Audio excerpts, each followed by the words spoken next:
शिवसेना को अपना नाम और चिन्ह मिलने के बाद पहला महाअधिवेशन जो आयोजित किया गया था वो कोल्हापुर में किया गया था और उसी के साथ शिवसेना में हाल ही में शामिल हुए मिलिंद देवरा जी इस अधिवेशन में आए हुए थे। उन्होंने यहाँ पर संबोधन भी किया और बस कुछ ही घंटों या दिनों की बात है कि आप अधिकृत तौर पर शिवसेना के राज्यसभा के मेंबर हो जाएंगे।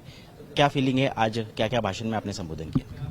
नहीं, मैं सबसे पहले बहुत मेरे लिए एक इमोशनल बात है कि मैं इस पार्टी के नेताओं ने, पार्टी के कार्यकर्ताओं ने मुझे राज्यसभा भेजा है और मैं पूरी कोशिश करूंगा ईमानदारी से पार्टी के विचारधारा, पार्टी के कार्यकर्ताओं की जो समस्याएं हैं, उनकी जो अपेक्षाएं हैं, उन अपेक्षाओं का प्रतिनिधित्व करने के लिए मैं पूरी तरह से मेहनत करूंगा।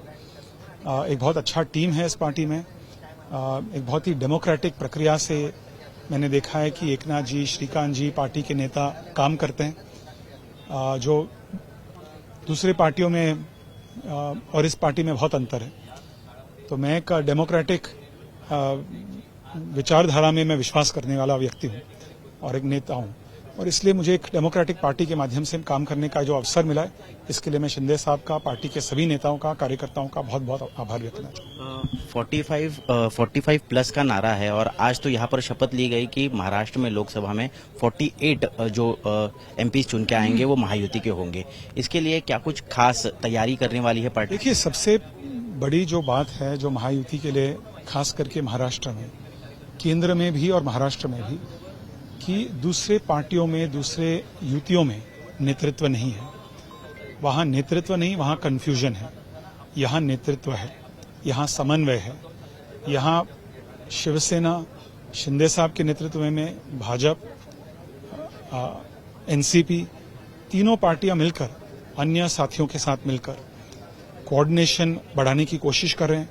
एक कार्यक्रम है, एक प्लान है, महाराष्ट्र को आगे ले जाने के लिए एक विजन है, मुंबई जैसे शहर को आगे ले जाने के लिए एक विजन है। और इसलिए मुझे पूरा यकीन है कि जब जनता एक अलायंस की ओर देखते हैं कि हमें कौन सी अलायंस को वोट देना चाहिए, वे कार्यक्रम पर के आधार पर वोट देते हैं, लेकिन नेताओं के आधार पर भी वोट देते हैं। और मुझे पूरा यकीन है कि शिंदे साहब जैसे नेतृत्व, मैंने कई सालों से कई मुख्यमंत्रियों को देखा है, ऐसे एक्सेस देने वाला मुख्यमंत्री मैंने कभी नहीं देखा है। डॉक्टर श्रीकांत ने अपने भाषण में भी कहा कि कोई कार्यकर्ता, सामान्य कार्यकर्ता, एक आम कार्यकर्ता, नेता, शिंदे साहब मुख्यमंत्री के डाइनिंग टेबल पर आकर उनसे मिल सकते हैं जब वे खाना खा रहे हैं। ऐसे मुख्यमंत्री मैंने कभी नहीं देखा। जबकि वर्षा का बंगला, जो बंगला है, उसके दरवाजे खुले हुए हैं कार्यकर्ताओं के लिए, पब्लिक के लिए। तो इससे असर पड़ता है चुनावों में। लोग भी देखते हैं कि एक नेता है जो एक्सेसिबल है, और उस एक्सेसिबिलिटी भी एक चुनावी मुद्दा बन सकता है। क्या यही वजह है क्योंकि आपने, कहा जा सकता है, पहल की, आपने कांग्रेस छोड़ी, उसके बाद बाबा सिद्दीकी, अशोक चौहान भी अब बाहर निकले हैं? ऐसा क्यों हो रहा है कांग्रेस में? क्या ये एक्सेसिबिलिटी कांग्रेस में या एमवीए के तीनों पार्टियों के नेताओं के साथ वो एक्सेसिबिलिटी नहीं मिल रही है? देखिए, मैं कांग्रेस पार्टी का साइको एनालिसिस अभी अनंत समय तक नहीं करना चाहता। जब मैं कांग्रेस पार्टी में था, मैंने हमेशा सकारात्मक सुझाव दिया। मैं चाहता था कि पार्टी सुधरे, मैं चाहता था कि भारत को एक positive, constructive, development oriented opposition मिले। लेकिन पार्टी का एक अलग ऑब्जेक्टिव है, विजन है। मैं उनको केवल आपके माध्यम से शुभकामनाएं दे सकता हूं। मेरे जैसे लोगों को काम करना है, मेरे जैसे लोगों को किस तरह से हम समस्याओं को दूर कर सकते हैं, किस तरह से हम सोल्यूशन निकाल के ढूंढ सकें, इन चीजों पर हम फोकस करते हैं। हम सोल्यूशन ओरिएंटेड लोग हैं। और अनफॉर्चुनेटली कांग्रेस में जब सोल्यूशन दिखता था तो एक प्रॉब्लम क्रिएट हो जाता था। मैं उल्टा पॉलिटिक्स करना चाहता हूं। जब प्रॉब्लम मुझे दिखाई देता है तो मैं सोल्यूशन ढूंढना चाहता हूं। जिम्मेदार कौन है इसकी? तो भी मैं उस पर अभी साइको एनालाइज नहीं करना चाहता हूं। मुझे एक अच्छा एक घर परिवार मिला है, इसके लिए मैं नई परिवार और नई घर के सभी नेताओं, कार्यकर्ताओं का बहुत बहुत आभार व्यक्त करना चाहता हूं। शिवसेना के कितने सांसद हो गए? क्योंकि 23 सीटों पर नेचुरल क्लेम है शिवसेना का पार्टी का, 13 मौजूदा। बात पर मैं कमेंट नहीं मैं करना चाहूंगा।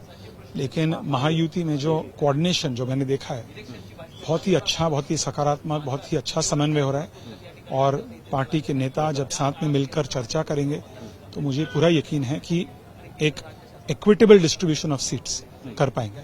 आप क्या अपेक्षा रख रहे हैं कि शिवसेना को कितनी सीटें मिलनी चाहिए, क्योंकि 13 तो मौजूदा सांसद हैं। मैं एक ही बात कह सकता हूं कि शिवसेना जितने भी सीटों पे लड़ेंगे महाराष्ट्र में, उन्हें 100% रिजल्ट मिलेगी। इस बात पर मुझे पूरा यकीन है। बस एक आखिरी सवाल पूछ रहा हूँ, क्योंकि आज चर्चा में है कि कांग्रेस के अकाउंट्स फ्रीज किए गए हैं, या तो उन्होंने टैक्स नहीं भरा है 115 करोड़ का, उसका जुर्माना उन पर लगाया गया है, ऐसी बातें हो रही है। कहा जा रहा है, अजय माकन हो, खरगे हो, वो कह रहे हैं कि डेमोक्रेसी फ्रीज की जा रही है इस देश की। देखिए, यदि कोई कह रहा है कि डेमोक्रेसी खत्म हो रही है, और वे भी जब मीडिया को कह रहे हैं या प्रेस कॉन्फ्रेंस के माध्यम से कह रहे हैं या सोशल मीडिया के माध्यम से कह रहे हैं, आज हमारे देश में सोशल मीडिया है, आज हमारे देश में मीडिया है, तो ऑटोमेटिकली ये स्वाभाविक है कि डेमोक्रेसी बहुत वाइब्रेंट है हमारे देश में। तो ये सब पुअर एक्सक्यूजेज है, ये बहाने हैं कि खुद की विफलताओं को छुपाने के लिए, कवर अप करने के लिए, ये सब बहाने हैं। बहुत बहुत धन्यवाद। तो ये थे मिलिंद देवरा जी, जिन्होंने आज पहली बार शिवसेना के पार्टी कन्वेंशन में हिस्सा लिया, संबोधन भी किया, और आने वाले दिनों में लोकसभा के चुनाव है, विधानसभा के चुनाव है, उसकी रणनीति कैसे हो, शिवसेना आगे कैसे काम करेगी, उस पर चिंतन और मनन भी किया। कैमरा पर्सन वैभव कनगुटकर के साथ मैं ऋत्विक भालेकर, कोल्हापुर, आज तक।